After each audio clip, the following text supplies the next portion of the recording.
जय श्री राम।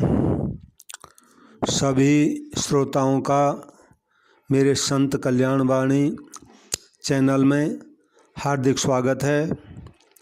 सबसे प्रार्थना है कृपया मेरे चैनल को सब्सक्राइब करें। संतों की कल्याणकारी वाणी है, इसको शेयर ज़रूर करें और लाइक करें।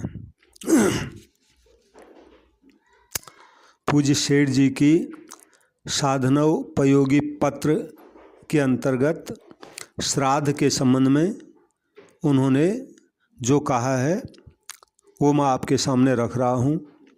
तो शीर्षक है श्राद्ध कब, कहाँ और कैसे।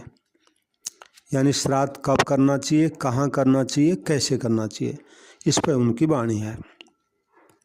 किसी ने इस संबंध में प्रश्न पूछा है तो ये उत्तर है उनकी तरफ से, पूज्य सेठ जी की तरफ से। तो पूज्य सेठ जी कहते हैं, सप्रेम हरिस्मरण आपका पत्र प्राप्त हुआ। आपकी शंकाओं का निम्नलिखित समाधान है। पिंडदान प्रतिवर्ष अश्विन मास के पितृपक्ष में पिता की तिथि पर अथवा अमावस्या के दिन पार्वण श्राद्ध के रूप में करना चाहिए। मतलब जो दिन उनकी मृत्यु की तिथि है तो उस अश्विन मास के कृष्ण पक्ष में वो तिथि जिस दिन भी आए उस दिन करना चाहिए, अथवा तो फिर अमावस्या के दिन। श्राद्ध के 3 रूप हैं। पहला पिंड दानात्मक, दूसरा ब्राह्मण भोजनात्मक और तीसरा ब्राह्मण को आमान दानात्मक यानी अन्नदानात्मक। पहला पिंडदान, दूसरा ब्राह्मण को भोजन और तीसरा ब्राह्मण को अन्नदान देना। मतलब ये श्राद्ध मृत्यु तिथि पर तथा पितृपक्ष में यथासंभव घर में प्रतिवर्ष करने ही चाहिए।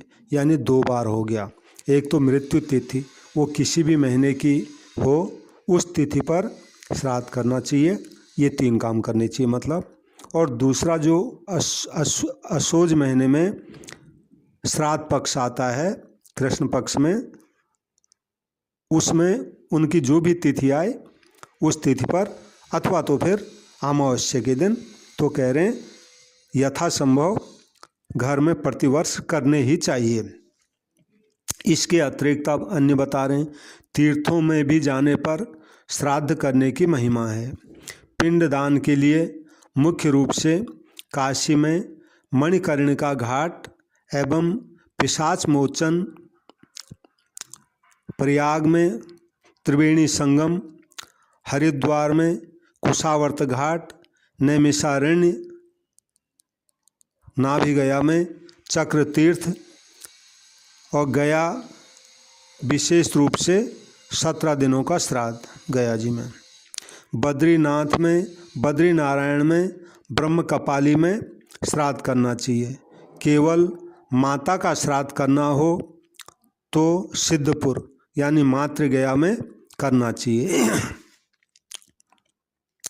पितृपक्ष में श्राद्ध करना अधिक प्रशस्त है।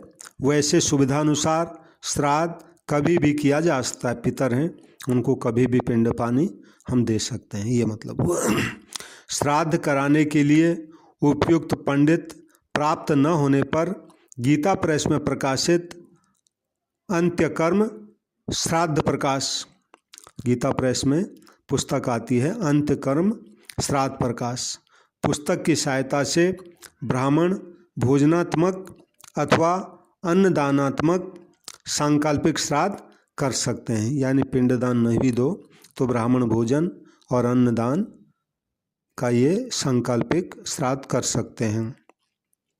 यानी उसमें संकल्प लिया जाता है कि मैं इन मृत आत्माओं के प्रति इन ब्राह्मण देव को यह अन्नदान दे रहा हूँ। ये मतलब तो मुख्य रूप से पुत्री का अधिकार श्राद्ध में नहीं है।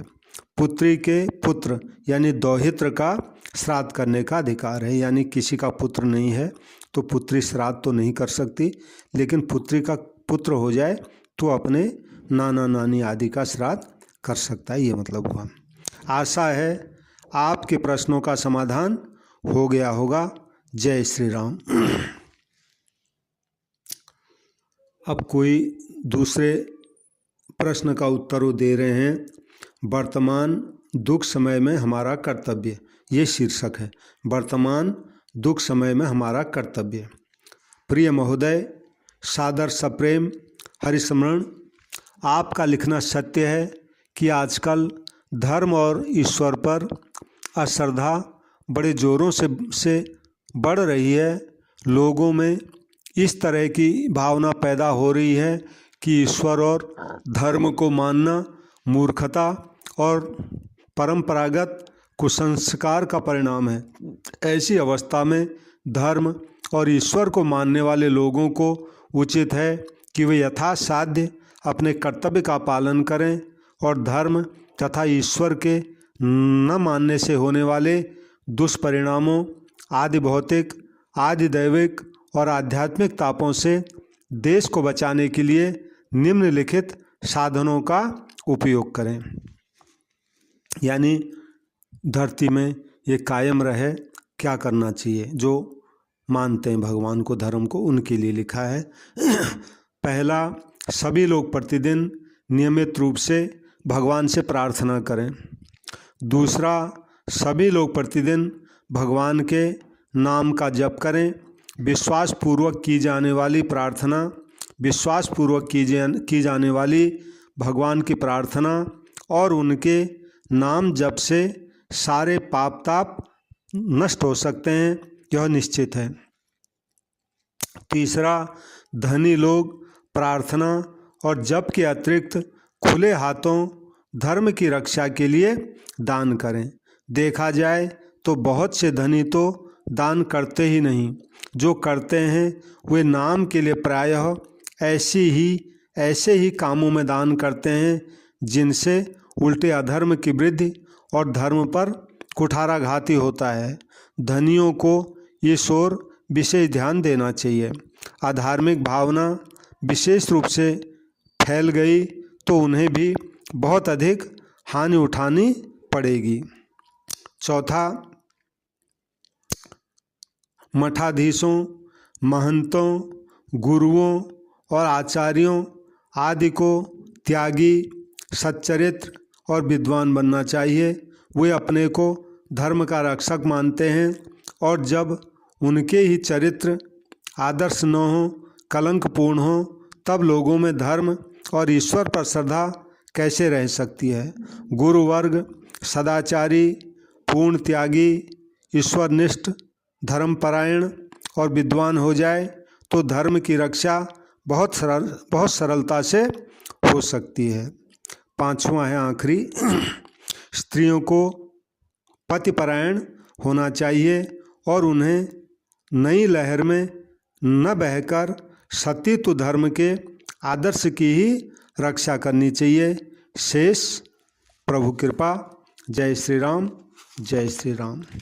सभी से प्रार्थना है, इन जो भी इस सेठ जी की वाणी को सुन रहे हैं, इसको शेयर ज़रूर करें और लाइक करें।